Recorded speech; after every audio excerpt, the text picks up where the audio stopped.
Doctor Imran आपसे बात करना चाहेंगे कि एक इंतहाई कॉमनली डिस्कस इशू है, ख़ासतौर पर उन इलाकों में जो कि सर्द हैं, जैसे कि बल्तिस्तान, गिलगित, सियाचिन के इलाके जो कि बहुत हाई माउंटेनियर एरिया हैं, कश्मीरी इलाके हैं, जहाँ पर टेम्परेचर -10 -20 में पहुँच जाता है, या वो इलाके जो कि रशिया, चाइना के हैं, अमेरिका के हैं, तो वहाँ पे फ्रॉस्ट बाइट्स देखने में आते हैं। जिस तरह हमारे यहाँ सन स्ट्रोक या हीट स्ट्रोक देखने में आता है गर्मी से, वहाँ पे सर्दी की वजह से जो अलामात आती हैं, उसमें हमारे जो एक्रल एरियाज़ हैं, हैंड्स या फीट, वो मुतासिर होते हैं। उनकी जो ब्लड वेसल्स हैं वो स्पैज़म में चली जाती हैं, उसकी वजह से हमें प्रॉब्लम होती है।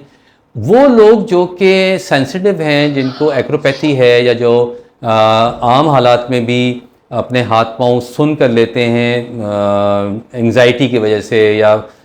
छोटे से कोल्ड वेदर की वजह से, जो कि आमतौर पे माइनस पे भी नहीं है, 8 या 10 टेम्परेचर हुआ है और वो बहुत ज़्यादा कोल्ड फील करते हैं, उन लोगों को ये टेंडेंसी ज़्यादा होगी। अब फ्रॉस्ट बाइट एक ऐसा डिसऑर्डर है जिसमें पर्सन के कान,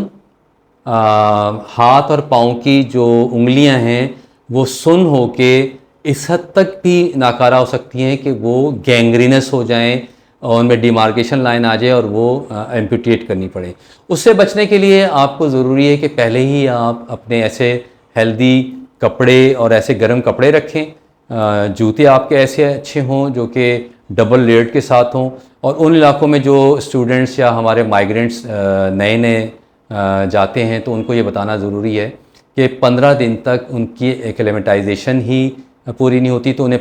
फर्स्ट 15 डेज़ इंतहाई एहतियात करनी है ताकि बॉडी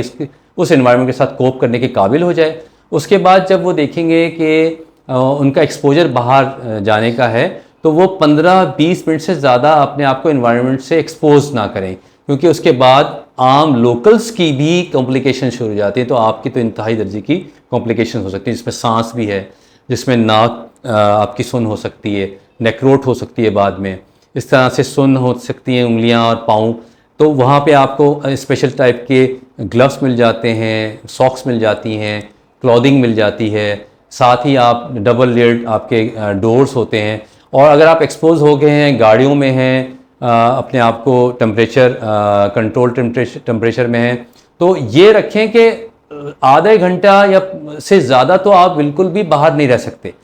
क्योंकि उसके बाद अगर वंस गैंग्रीन इंड्यूस हो गई तो फिर वो इरिवर्सिबल डैमेज की तरफ जाएगी। इसी के साथ साथ वहाँ पे लोकल रेमेडीज़ भी मौजूद होती हैं, जो वहाँ के लोकल्स आपको बता देंगे कि कौन सा खाना खाना है। फैटी ऑयल्स वहाँ इस तरह के मौजूद होते हैं, फ़िश ऑयल मौजूद होते हैं, जिसमें वेल की भी ऑयल्स होते हैं, स्किन होती है, उसकी वो बहुत सारी रेमेडीज़ बना के रखते हैं। तो इस तरह से आप फ्रॉस्ट बाइट से बच सकते हैं। ख़ास तौर पे इसमें यही है कि जो शख्स सेंसिटिव है वो अपने आप को किसी तरह से भी तजर्बे के लिए एक्सपोज ना करे इस एनवायरनमेंट में, कि मैं देखता हूँ कि मेरे साथ क्या होता है, क्योंकि वो देखना उसका आखिरी दफ़ा का देखना हो सकता है। आई होप कि you will have the guide. तो साथ ही अपना विटामिन डी लेवल ऑप्टिमम रखें, अपनी एक्टिविटी लेवल को नॉर्मल रखें, एक्सरसाइज ज़रूर रखें। हाथों और पाँव की एक्सरसाइज में स्क्वाट्स हैं, फिज़िकल एक्टिविटी है, ताकि आपकी बॉडी के अंदर जो वेसल्स हैं वो हेल्दी रहें और वो ब्लड नरिश करते रहें। ऐसा ना हो कि आप एक्टिविटी लेवल पे आप बिल्कुल ज़ीरो हैं और आप एकदम से हाई एटीट्यूड एक्सरसाइज की तरफ चले गए, तो really you can suffer. So I hope you will have the guide इंशाल्लाह।